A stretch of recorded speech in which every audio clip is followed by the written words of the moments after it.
you have started a new project called What Makes Your Heart Sing, and I'm a huge believer in if we do the things that we feel passionate about, it actually adds to more peace to the world. So can you tell us about it? Well, you just said it. You just answered my question. Your question. So, how this happened was that for those of you who don't know, there's an organization called HeartMath, both the Institute of HeartMath and HeartMath LLC. And HeartMath's distinction has had global acclaim and acceptance by the scientific and healthcare and corporate world as identifying what they call the heart brain, which is more neurological functioning than even the brain itself. And it's confirmed what has been thought of by religions and indigenous cultures all around the world for time immemorial, which is the heart is in fact the center of the human experience, neurologically, physiologically, emotionally, spiritually. It actually is the center of the human experience. And so they found a thing called heart rate variability and coherence, and they have diagnostic biofeedback tools that develop stress reduction tools of how to get into a state of coherence, right? Well, the former CEO of that organization is my roommate from college. His name is Bruce Cryer. Wow. And he went through as most people often do when they go through a life change, he went through a life challenge, a life-threatening issue with cancer. And he started to evaluate his life and said, well, if I really am going to go, well, what would I want to do if I was? And he realized, I'm done with the stress reduction. He's still going to work with the company as the global healthcare director, but he wanted to reclaim what he had left along the way, which was he was a singer and a dancer and an actor, and he let go of music completely. So we started this way of kind of refueling him, and in the process, we both said, you know what? There's something here, which is the ultimate precursor to wellness and thriving and success and coherence and connection and value and benefit is when you're in the sweet spot and the courageous spot of asking, what makes my heart sing? In any moment, on a macro scale, whether you're looking at your life, like what is my life purpose, or on a micro scale, when you're in the moment thinking, do I want to go to the farmer's market or do I want to stay home and meditate? Serving the question, what makes your heart sing, turns out to be one of the most powerful vetting tools for happiness, for success, for connection. So we're really looking for research. We're working with corporations. We've been presenting at healthcare establishments on how can this apply directly to people like nurses and doctors when they're connected to the joy of what they do. Then every metric grows. Their capacity to be better with their patients so that the patients are getting more of what they want. Their capacity to work more collaboratively with one another because they're more connected to their joy of what they love. Their capacity to actually deal with management because they're taking a stand for the patient's needs and they'll stand for it even in the face of bossy people that don't have their values together. And we're noticing every metric changes when people are living from the point of view of what makes my heart sing. And we think that as simple as it sounds, it's, because these things that could be almost like borderline cliche turn out to be sometimes the most profound catalysts for change. So Bruce and I are committed to it. Whatmakesyourheartsing.net is the work that we're doing, while we're also incorporating HeartMath techniques inside of that as well. And we're excited about it. It's because it is the perfect platform to claim the love of the arts as a tool for igniting, connecting, and integrating our hearts and spirits as well, which is what I've been speaking about for this interview. So you can see why it's perfect for me to be involved with it. Yeah, no, this is so exciting. Would you have any advice or tips for listeners who are in their grindy day job but have a dream to do fill in the blank? My dream is to be a peace blogger, writer, thought leader, in the world of peace in the world, and that's what makes my heart sing. I still have a day job, but at least I'm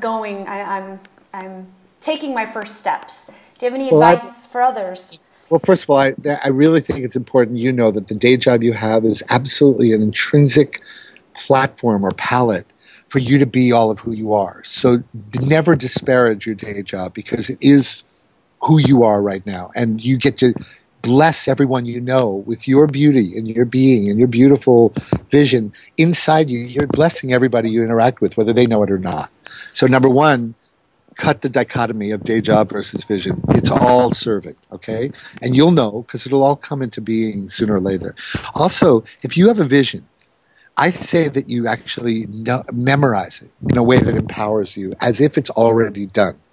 So I am a stand for a world in which everyone relates to one another with a connection and awareness of what matters, gratitude for life's preciousness, and in a state of respect and peace and collaboration, blah, blah, blah. That's very close to my vision, actually. But you say it, I'm a stand for this, as if it's already here, and you say it every day in the mirror. You own it, you claim it, you wonder. So even if there's a disparity between that and your day job, you get to know who you are, and you're holding it preciously and sacredly, right?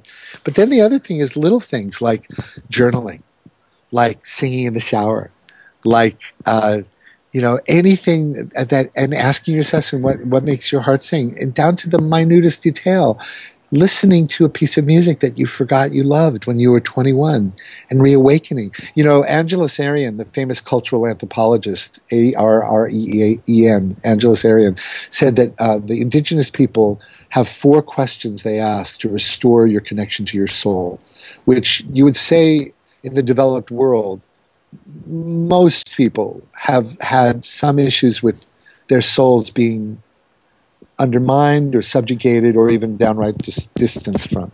And the 4 questions are, let me see if I can remember them. When did you stop singing? When did you stop dancing? When did you stop telling your story or stories that move you? And when did you stop being in the sweet territory of silence and stillness, where you were depriving yourself of the opportunity to be in deep contemplative quiet and prayer? These 4 areas are rich reservoirs for soul reconnection. And I would say to anyone that's in that grind experience is that they just start with one of those 4 and see what happens to themselves. And things start to get moist and nourishing and juicy, and then you start wanting to connect and share that with the people you love, and then it gets all, you start to ameliorate the problem. Wow, sweet Music. Territory of silence. That's beautiful. I love that. Well, and then one last thing also is listening with your whole being itself is a restorative act. And most of us use music as background to activity. And it's lovely, and that's nice. And you can heal your environment and tune it to an energy and frequency that will make it have more propensity to wellness and empathy, connection, compassion. But once in a while, just to stop entirely and listen to something. Close your eyes and just listen to wilderness, to nature sounds, to music. That in of itself has a restorative capacity. And for anyone that feels burnt out in any way, as a daily practice, just 5 minutes a day will do wonders for you. So that's great. Well, my last question is on a similar theme. I think one of the biggest blockers is for us kind of taking a leap of faith and actually wanting, like, quitting that day job and going into that space where it's your vision and you're doing something that's out of the box, you're doing something that's unconventional. And obviously that's fear, and that's like not believing in yourself. And I know that happened to me when I started blogging. I had, my first blog post, I just squeezed my eyes shut and pushed publish. Because I had so much fear, I had so much doubt, because I'd never once put myself out there. I had had huge jobs with the U.S. government, but I had never really put myself out there. What would you say to someone who's in that position where their eyes are squeezed shut and they're about to push publish? What would I say to someone like that? Yeah. You mean to empower them to step out and jump off the cliff? And well, that famous quote is, when you jump, leap and the net appears, So I'd like to say that's true. Has someone that leapt 10 years ago into a realm that was ahead of its time, don't go without knowing what you're doing. Because if I had known what was really happening here. You it's you have to do it with your eyes open and recognize that it is a great risk, right? Which is one of the reasons why I think it's really important to cultivate the art of staying, of kind of hatching the egg for yourself first. So it's not made real by the validation of the world, which is why I think you're doing a beautiful thing. You're doing these blogs, you're doing these interviews, you're giving yourself the opportunity to experience being yourself in the world in a way. And I think that there's a time and space for you to jump off the cliff. And it's literally like the 9-month pregnancy. You'll know when you're coming to term and it's time to come through the chute, right? But I guess I would say I have a tempered advice that was different than it was 10 years ago. Because I had, a soaring career and amazing success in the early years of my life. And then these last 10 years have been very challenging. They've been rewarding. They've been my life's work. I have a whole language and a body of work that has defined a way of dealing with music and media that no one really has done quite in the way that I have, or there aren't that many of us. And it has had a great cost, no question. It's not been paid for, and I've been on the edge a lot, and it's been challenging. So I'm not saying this to dissuade you. I'm saying that famous quote, "Follow your bliss, and the money will follow," and all that. That's not what Joseph Campbell said. He said, "Follow your bliss, and doors will open." So I would say, allow yourself to be the baby chick in the net in the egg, and be sensitive to what you're cultivating, so you'll know when it's time to jump. And I'm not saying be afraid. I'm saying just know when you're ready to jump. Right? Being self-aware is a very, very useful thing. Are you in your body? Yeah. Are you in your heart? Do you have spiritual access? Are you nourishing your soul? Are you asking what makes your heart sing? Are you sharing and collaborating co-creatively? Are you getting triggered by people? And if so, are you looking at it as, what is that reflecting in me? There are a lot of tools that are part of your toolkit that if you're going to jump off the cliff, you're going to be slammed like roadkill if you're not ready. And I just want to encourage people to be awake and aware. Yeah. You're right. You're 100% right. Right. So you have to appreciate the learning curve, and you have to appreciate that there's no replacement for hours of work. There's just no replacement. There's no easy button.